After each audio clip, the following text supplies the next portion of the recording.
Checking.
Good evening, everybody. We're going to go through a brief presentation here, and just so everyone's aware, there was a small miscommunication on social media. So some people were told 6:30.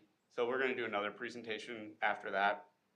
If there's still some lingering questions, we won't cut anybody off, but just letting you know that there will be another presentation. So feel free to stick around for that if you want to. This is going to be pretty brief, but we'll be around to answer any questions that you might have about the project. So I'm Dylan Douglas. I'm with JT Engineering. I'm the project manager for this project. And this is Kyle Williams. We've also got some staff from the county, Lauren from the village, and a few other folks from JT Engineering here to help with any questions. So you're at the public information meeting for County Wolfe Street reconstruction from Janesville Street on the north end down to Clubhouse Drive on the south end through the Pleasant Oak intersection, which most significantly impacts the middle school. The need for this project is to improve the safety of the corridor. There are currently a lot of speeders in the area, so we're focused on trying to get traffic speeds down. The current pavement is reaching the end of its useful life, so the pavement needs to be replaced. We're looking to improve drainage throughout the corridor, add pedestrian and bicycle paths, so sidewalk, multi-use path to the corridor, and improve some water main and sanitary sewer facilities. So the phase one, which is the limits we talked about, just under a half a mile. The design is ongoing here in 2025.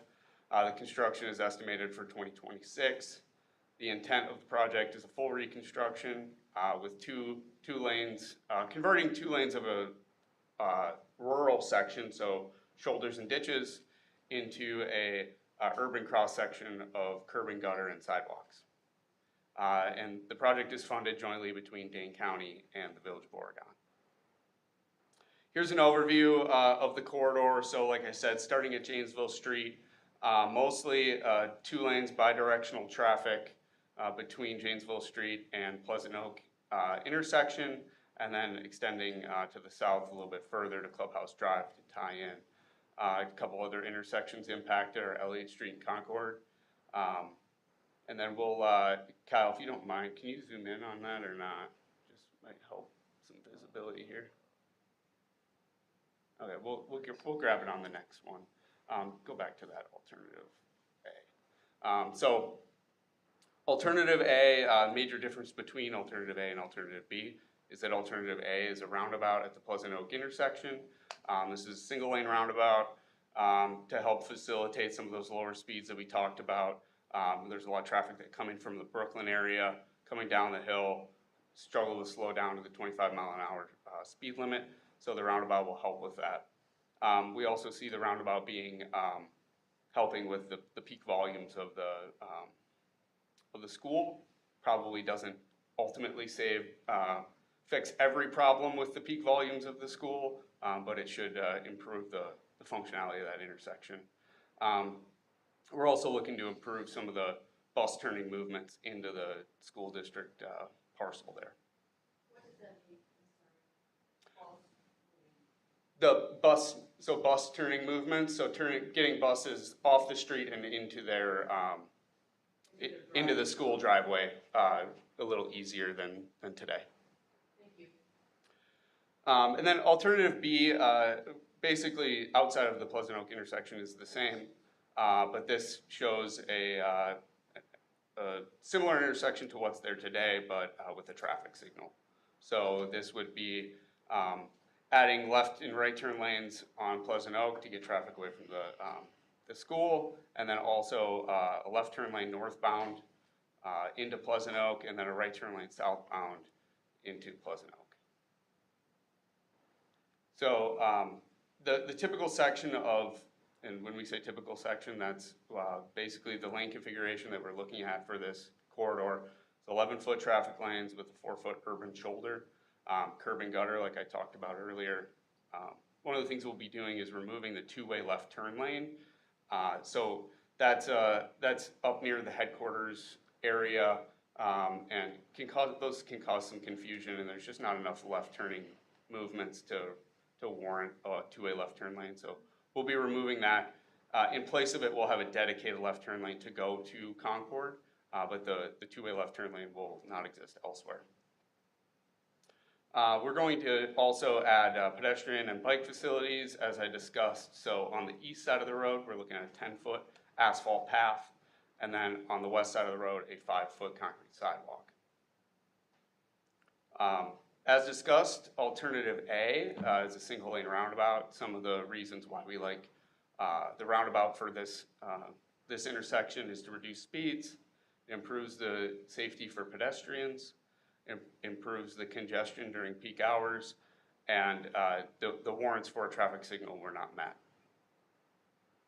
So I guess I'll take a step back there. What that means is there's not enough traffic volume to warrant the need for signals. That doesn't mean that signals can't be installed, but it's something that did come up in our traffic study. So alternative B is a signalized intersection.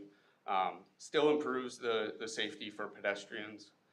It will improve congestion during peak hours, and there's fewer right-of-way impacts as compared to the roundabout.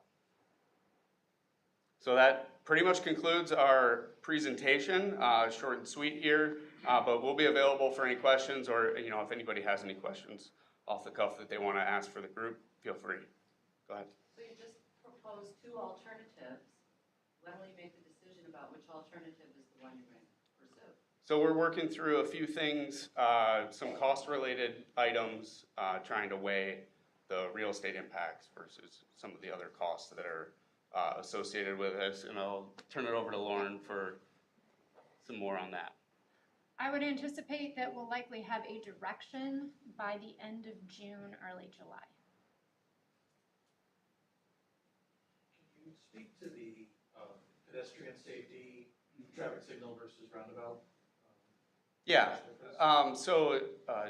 with the traffic signal, you'll have a controlled intersection, so push buttons for pedestrians to make a crossing.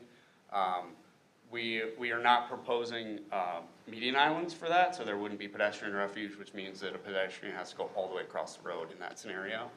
In a roundabout, the pedestrians have to go one lane at a time, basically, so they would go to the middle and then they could go to the other side.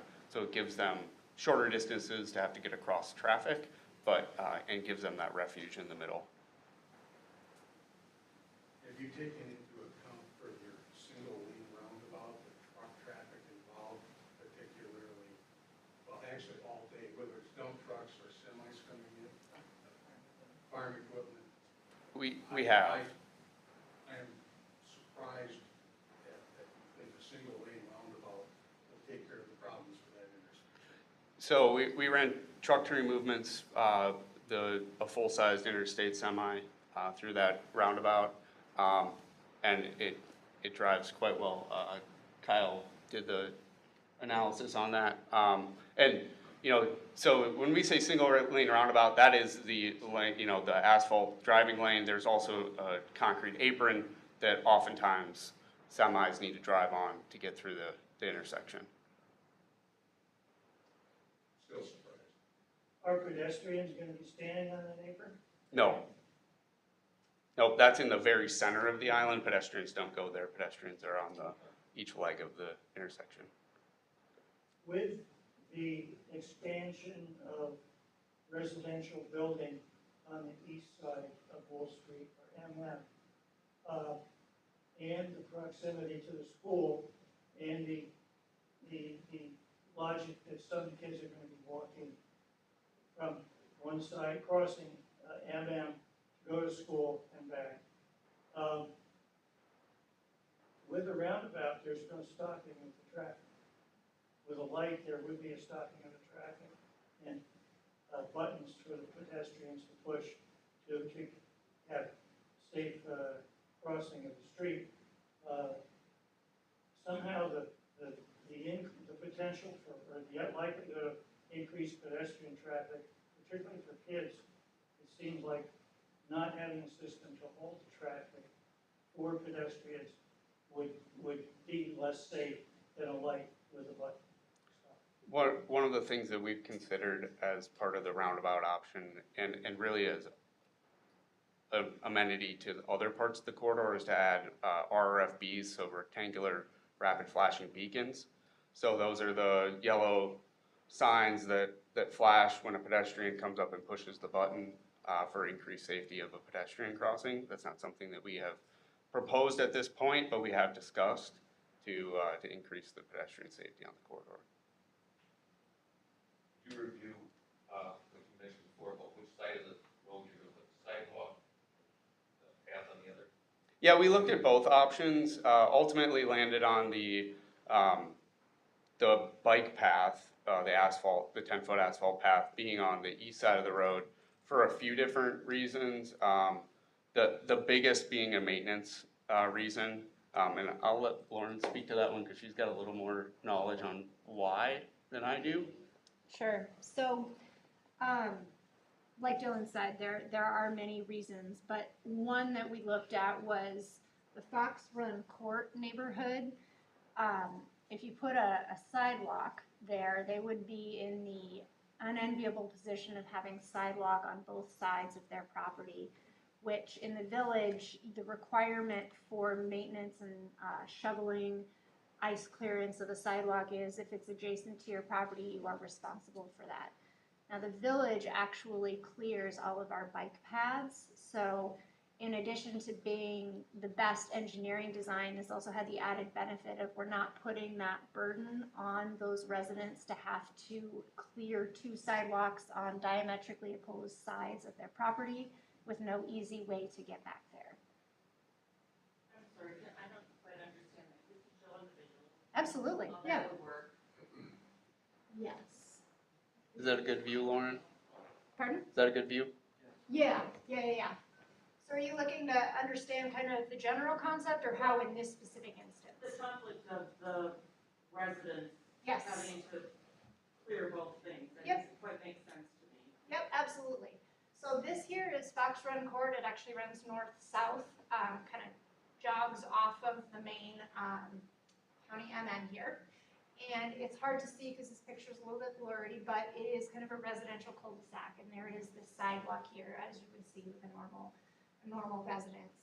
Now, when we looked at the option of having sidewalk down this side of the road, the adjacent property owners to that sidewalk would still be these property owners. It would just be in their backyard. I see, okay, So, thank you. yep, Got it.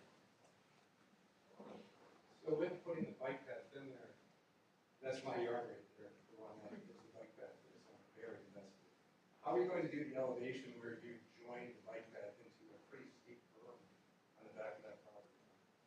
Yeah, so we've been looking at that area pretty closely. Basically, what we're trying to do is match the elevation of that berm with the edge of our sidewalk. So we're designing our road so that it falls, so that we don't have to do a bunch of grading back into that berm. So we're trying to match in right at the back of where the back of the sidewalk, our project limits would meet that berm, right at the right-of-way line. A retaining wall or not even, it's just gonna be a clean slope? It's gonna be a clean slope, yep. Back on the pedestrians, overall or generally, is one option better for pedestrians, whether it's the lights or the roundabout? Safety of pedestrians, is there a history of being better with roundabouts versus lights? They're both relatively similar from a safety standpoint. One of the issues that I could see in this scenario is that when the signals are new, they won't be seen because you'll be coming over a hill and there won't be great visual. So they may, I could see that causing a problem. The roundabout forces a slowdown. So, that's just an opinion that I have, but there's no noticeable difference between a signalized intersection and a roundabout from a pedestrian safety standpoint. Can I ask you another question on that? Mhm. With the future plans of, or I'm assuming future plans of more residential homes on the south end, will a stoplight or roundabout be needed further south eventually, 5, 10 years from now? Dylan, I can take that one if Okay. you want. So this, you may have seen literature referring to this as a Wolfe Street Phase 1 project. It, as it implies, is the first phase of a two-phase project to essentially improve and transfer to the village ownership of the entire Wolfe Street corridor down to Harding Street, which is the southern end of the village. So the Foxfield intersection, obviously in that Phase 2 area, and yes, it's absolutely expected that by the time we get to that Phase 2 project in 2030 is our construction year, that we'll be looking at how that intersection looks, how we anticipate that it will look, and what are our options for improving that intersection as well. So we could slow down traffic back there. Right. Which then maybe coming down that hill wouldn't be such a issue. Wouldn't be such an issue maybe, coming down the hill. Potentially. How is this actually gonna, I get front row seats to watching the pickup and drop off for the kids. This is not gonna work. I mean, I don't wanna be pessimistic, but that's gonna be gridlocked when all these people are stuck in rotation in this roundabout. And they're these are middle school kids trying to cross the road. They aren't looking. Well, they think everybody's about them instead of about them. So I see it every day, and I can't believe you guys are going roundabout with this, or talking. So we're not selling this as an option that absolutely solves the drop-off problem at school. It will improve it, but it won't fix the situation. We also are seeing that traffic signals won't solve the problem either, because you'll have folks sitting at those signals for a time to let the other traffic through, so. Regarding the drop-offs and pickups, that almost seems like a municipal and traffic enforcement issue as much as what these gentlemen are talking about.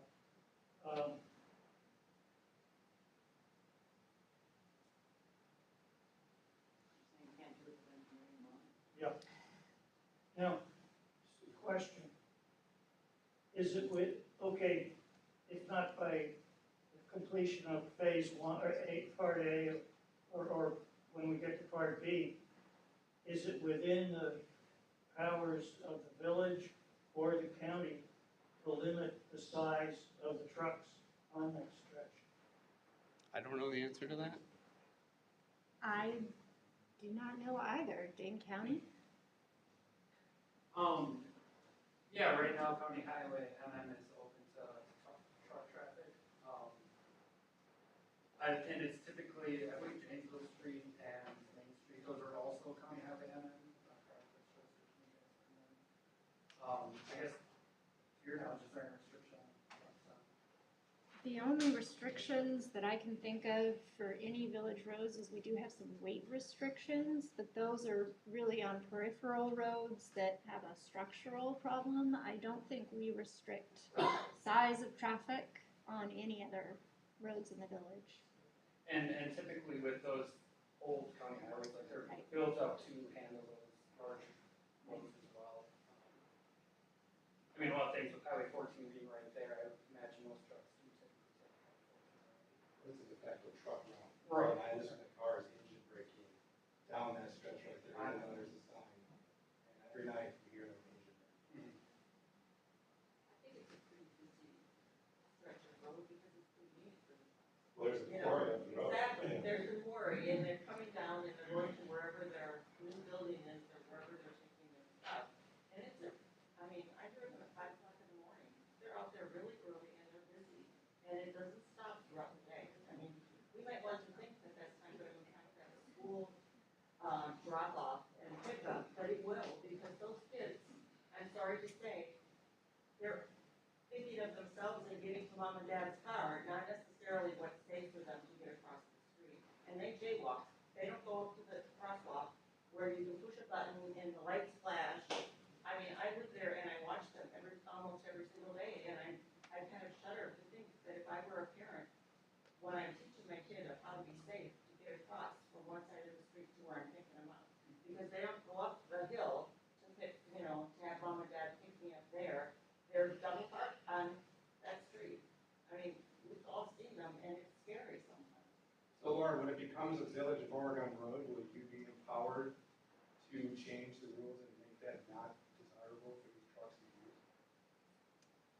That is really a policy question.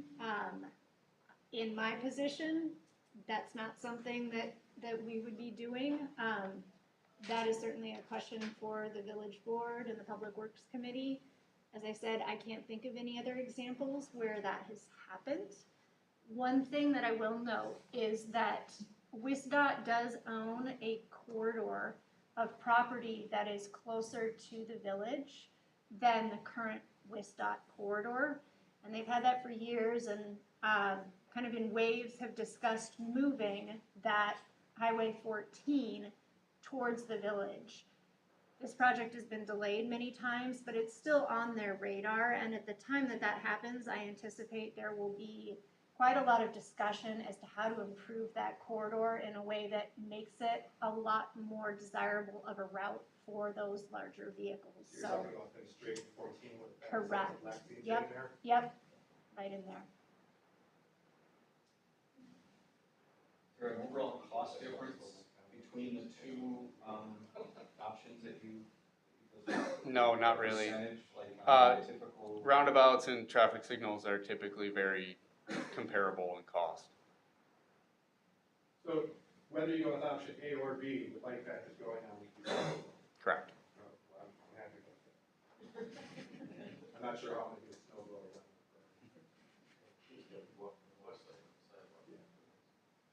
What's the timeline for this?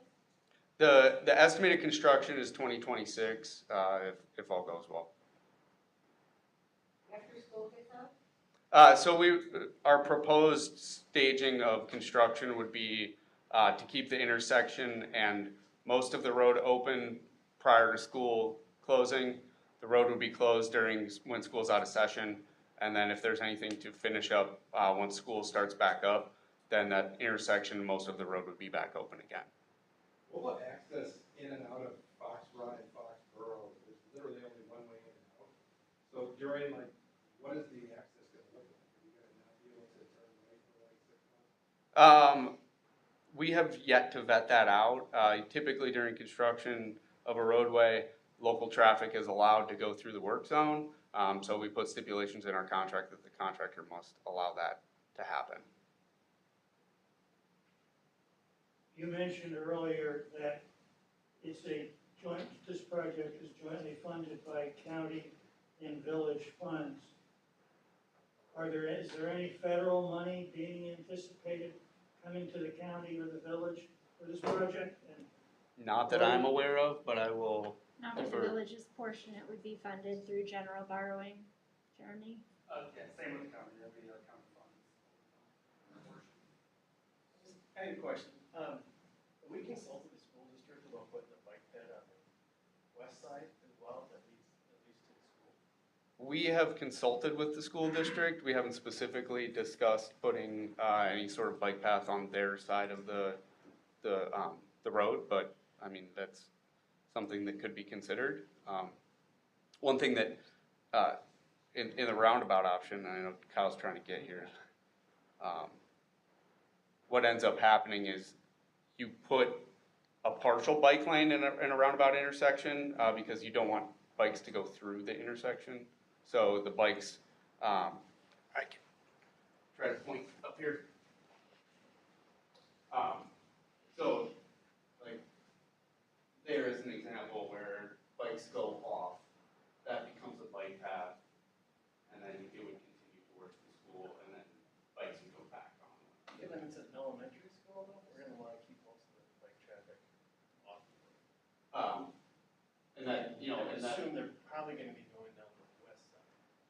So, I mean, I was just curious, I used to have kids that went to the school, and I mean, they can use the sidewalk, but I can see a heavy traffic, a sidewalk and or a bike lane or a pedestrian path.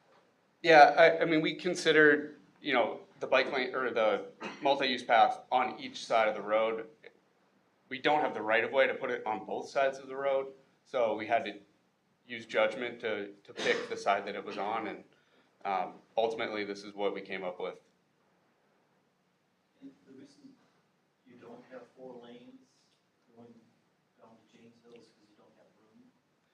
That's part of it. It also doesn't warrant it from a traffic perspective.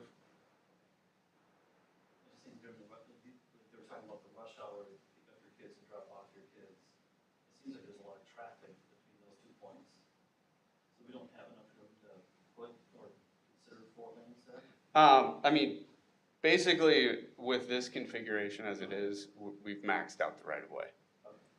And what's the flow on that, then, if you put in the 2 lanes? What are you guys considering for traffic?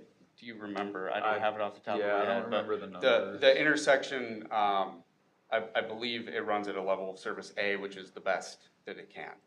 This one kind of shows here, these dark dash lines. Those dashed lines are the right of way. Existing right of way. It gets a little narrower as you get farther north. So definitely not enough room to add So on more the west lanes. side, there will be a sidewalk then, on the west side? Correct.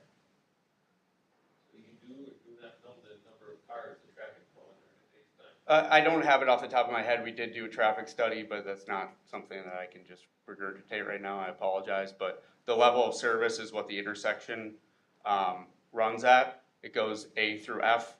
This will be, this is projected to be at a level service A in the design year. Dylan, I actually have that number off Okay. the top of my head. It's approximately 8,000 cars per day. Tell me about how the assessments are gonna work on the west versus the east side with the bike path versus the side. I'll defer to Lauren on that one. So the village's assessment policy is that sidewalk, 50% of the sidewalk cost is assessed to the adjacent property owner. So the bike path would likely not be assessed. And that is again largely because these properties are and would be assessed for any improvements to their sidewalks at the time that Fox Run Court is improved, and that is something that is on our radar. Also looking at all of the properties up north, closer to Concord and Elliott, they all have adjacent sidewalk as well. So just to follow up on that, I thought I saw somewhere in like the packet or on the website that it's a 50% assessment, but then because Dane County's putting it, ends up being only 25%. Yep, and that's actually a very good point. Thank you for correcting me on that. Yes, so Dane County, I'm sorry, it is a 50%. Dane County and the village split their side 50-50. So it is still a 50% in the interest of being fair to other residents in the village. Go ahead. I'm sorry to be a sticky widget, but you're aware that 50% are, when I live off Pleasant Oak, and all those kids that are riding their bikes are on the sidewalk. They're not on the street where normally you would expect bicycles to be riding, which is probably safer for them to be on the sidewalk. But does that accommodate and understand that those kids are really using the sidewalk instead of this bike path that you're anticipating? So you're saying that they'll use the sidewalk instead of? I would venture to suggest, yes, that they would use the sidewalk rather than a bike path, because the bike path is gonna be on the other side of the road, right? It will be on the opposite side from the school, And yes. those kids, as they're coming down Pleasant Oak, are still riding on the street, on the sidewalk. And that's fine, I want them to be safe, but at the same point in time, I think we just wanna look at what the real practice is versus what we're envisioning is the safest for the bicycles Mhm. and the pedestrians. That's my only concern, because I want them to be safe. Understood, and like I said, we did vet out all these options, and we're not, this design is not final by any means, so, you know, we're taking this input and, you know, we'll keep considering the alternatives as we move forward.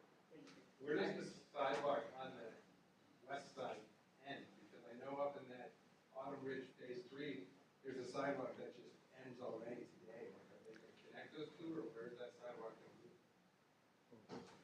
So the sidewalk on Wolfe Street, County MM, will end at the project limits on the south end.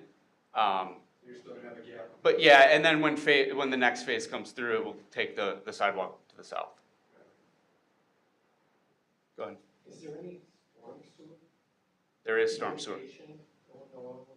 Yeah, so right now, there's no storm sewer along the corridor. It's ditches and culvert pipes under driveways and the road. We are proposing a storm sewer. We're also proposing some stormwater treatment and stormwater detention to help alleviate some of the stormwater issues on the corridor. So Lauren, when you and I talked, you mentioned that there was a water main between my yard and my neighbor's yard that ties into this. Like, is that in scope for this project, or what's the logistics of that portion? Yeah, so you are correct.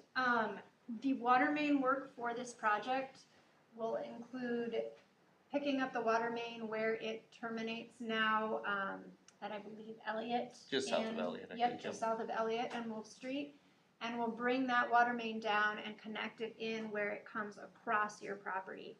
And what that will really do is add another loop to our water system, which adds redundancy and just makes the system function better for everybody. Got it, so do they run the water main parallel with Wolfe Street then?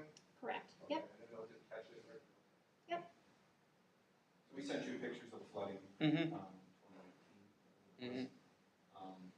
You're confident right now that the stormwater can handle that amount of water that you saw in those pictures? Yes, we are significantly improving the drainage of the area. We're also considering some additional mitigation options to help get the stormwater, away from your property, understanding that there's a significant issue there. So are laterals being taken off from the new mains then onto the properties along Wolfe Street? We are doing one lateral, and I don't know if yes. I think the others are included, right? There's Yes. maybe So- 3. Yeah, so right now, we know that there are kind of a number of lots there that are undeveloped, and even in some cases are still in the town.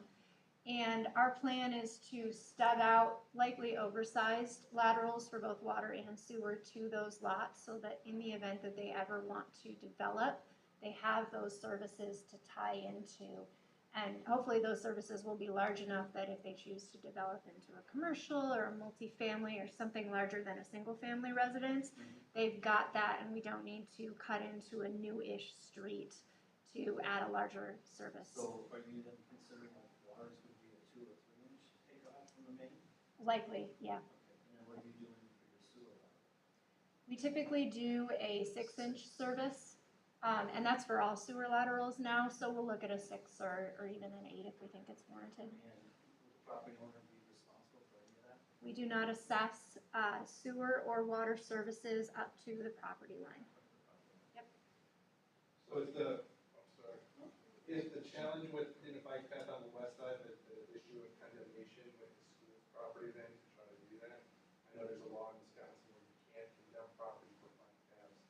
We're trying to change it, so like, does that factor in here at all? It's not something that we've considered. Dylan, can I make a comment on that? You're not wrong, Scott, that part of the consideration is property acquisition, not necessarily condemnation, but trying to purchase that property. I want to note that the school district has been an excellent partner in all of these discussions. They've been kind of speaking with us from the start and would be the most heavily impacted property owner along this corridor.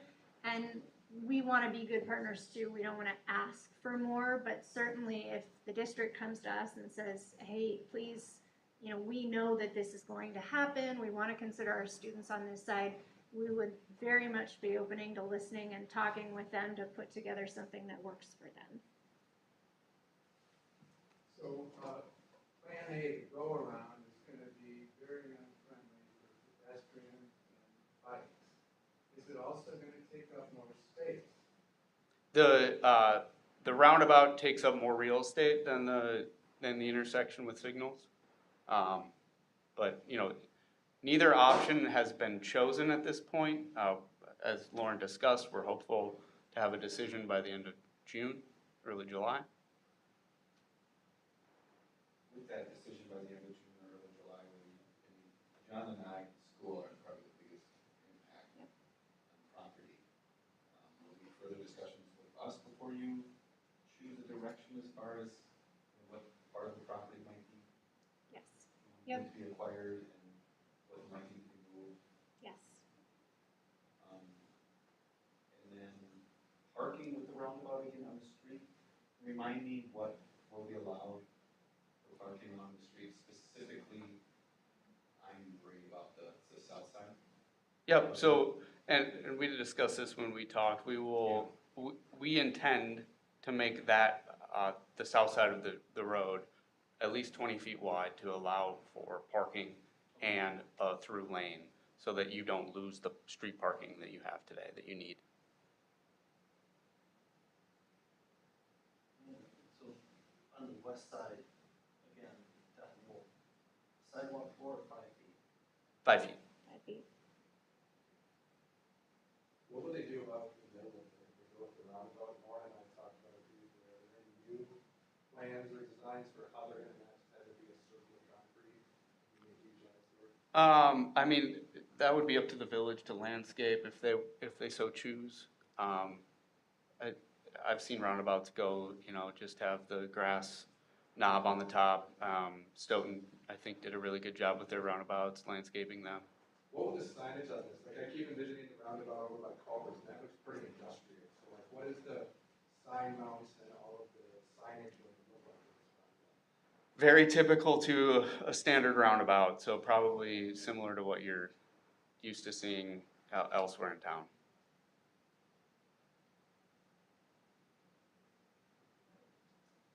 I just can't imagine as a person that walks, or if I have children still in school, letting my body or theirs go through where one single lane is going to drive around.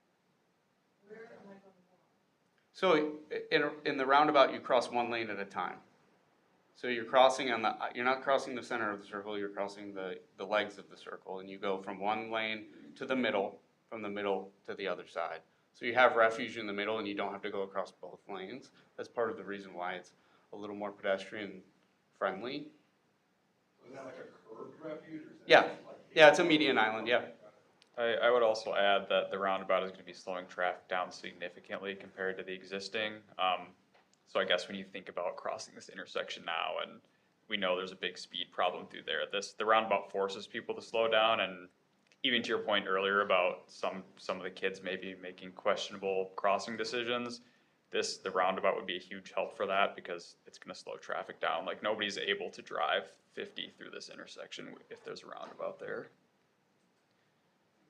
What is your anticipation of the speed limits going around the roundabout? 25, 15? I believe they're modeled at It's 25. 25 in the through, right? Yeah, like going through the circle, that's as fast as you can possibly go, or realistically. sorry. that's- Well, I'm a grandma and I live off of Elliott in the condos, the Foxborough condos, and I would like the bike lane, and I can see myself crossing over, because my daughter, the mother of my granddaughter that I watch 4 days a week, lives right on the other side of the middle school. So I go this way, I would love to go, I mean, right now, I avoid it because I would be in the street with my granddaughter. I don't particularly like going Janesville crossing there either, but, because everybody's in a hurry there and turning and things, but I can see myself doing this. I think this would, I'm gonna guess, I think would work for me. Sorry. Yes. I'm just such a pain in the two here. Most roundabouts, aren't they supposed to be down to 15 or 20 miles an hour though?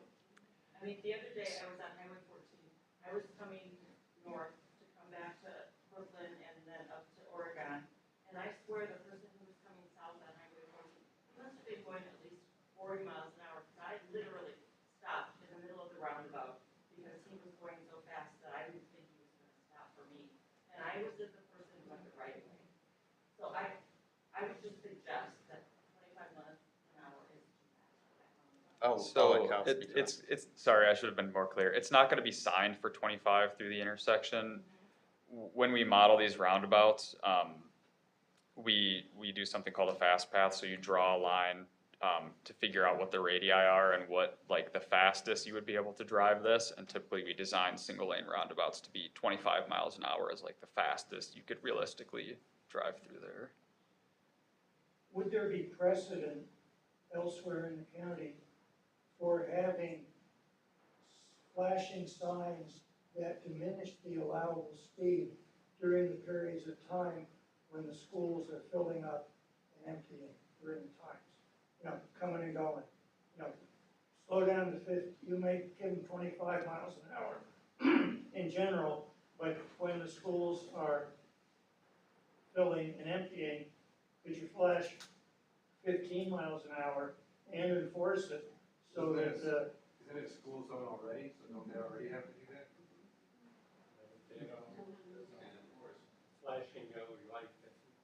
When children present. And, I'm not aware of anywhere in the county, Jeremy.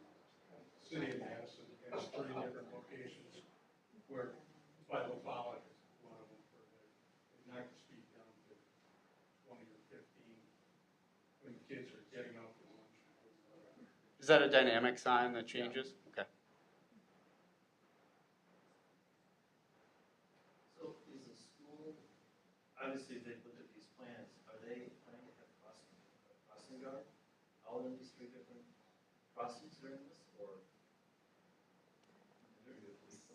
Yep, the police, actually, the Village of Oregon Police Department employ crossing guards, so it's not actually the school district. It's certainly something that we have mentioned to the police department. They have had a very hard time staffing those positions, unfortunately. They are just difficult to fill, so they would love to have quite a few more crossing guards at multiple intersections. This would be one of them. It's just a matter of whether they actually can get someone to take that So position. then back to what he was indicating before about putting in the flashing and crossing signals, are you then going to consider doing that instead? It's a possibility. One thing that we want to be aware of is how many things do you see as you're coming into this? How much is going on in your brain at one time? The last thing that we want to do is confuse drivers, because that makes it actually a less safe environment. So it's something we've discussed. It's something that we'd want to look really closely at, see if there are other areas in Wisconsin that use this kind of setup and what their experiences have been. Are you guys concerned like rumble strips or anything as you come into this intersection, or are you going to elevate those crosswalks at all, like put in brick or something else, or just striping? We typically do not do that, and that is for maintenance reasons. So it is very hard to plow over those, and we end up catching them. So it's not something that we've looked at. It's certainly something that we can consider.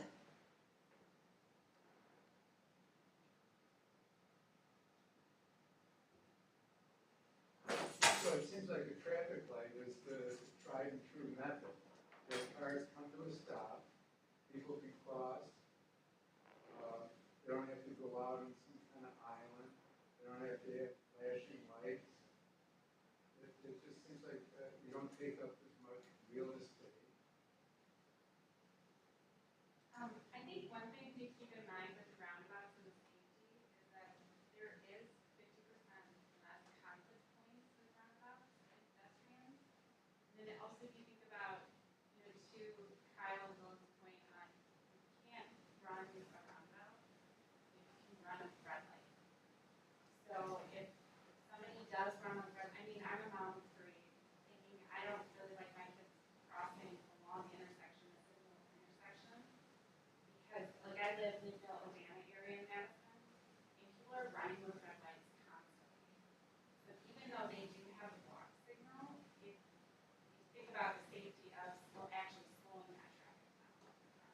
So it's another perspective of the safety of roundabouts and pedestrians, is that when you get hit at a higher speed, your fatality rate is much higher than at a lower speed. They're not crossing at the roundabout. They're crossing before they get to the roundabout. The curvature of the roundabout prior to that is what slows them down. So they need to be slow before they go into the roundabout. So we're gonna have 10 named kids instead of 1 dead kid. That sounds like quite a. Sounds like this isn't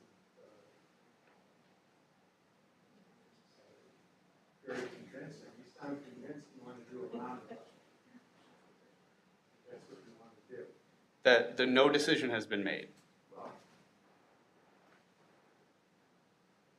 Just a point, if you're gonna slow it down from Pleasant Oak, you gotta start slowing it down up on top of the hill. They're coming over that hill at 50 miles an hour, and if they don't hit the brakes until they're down to Pleasant Oak. You gotta start slowing down up there, or they're not gonna slow down through. They'll be slamming on the brakes. So this curvature, as you approach the roundabout, is designed to slow you down. Like these curves here are very uncomfortable to go through if you're going 55 up to the intersection. So that's kind of the intent with the roundabout, is to slow people down before they get to the Pleasant Oak intersection. And that's one of the positive things of changing from a rural cross-section to an urban cross-section. Like once you start adding that curvy gutter, sidewalk, multi-use path, people see more pedestrians. Seeing pedestrians is actually one of the biggest ways to slow people down from traffic.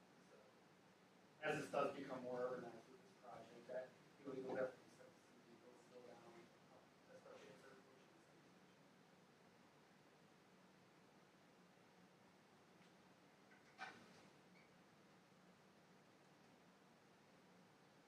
So are you planning to have another, open forum prior to your decision in June and July, just to let us know the outcome of your decision? For We- additional feedback? We don't have one on the books. We'll likely have one at the end of the summer, early fall, once we've kind of picked a direction and moved closer to that 90% design. So we'll open it back up, especially with the turnout tonight. I think that's a very reasonable ask to open it back up and get some more feedback and Thank you. do some more education, yeah. Do you have copies of these plans or these up on the website? The plans are not yet on the website. We don't typically like to put engineering plans out there until they reach kind of a completion point. It just makes it a little bit more dangerous that somebody gets confused, they get the wrong set of plans, and things can go a little bit haywire. We're happy to provide information, one-on-one if that's helpful, if you want to reach out to one of us. We do have a few cards over there by the sign. So I mean, it's basically just getting an option here. Mm. It's not like, oh, we have this one in our back pocket. I wish we had something in our back pocket, but we don't. Yeah, yeah.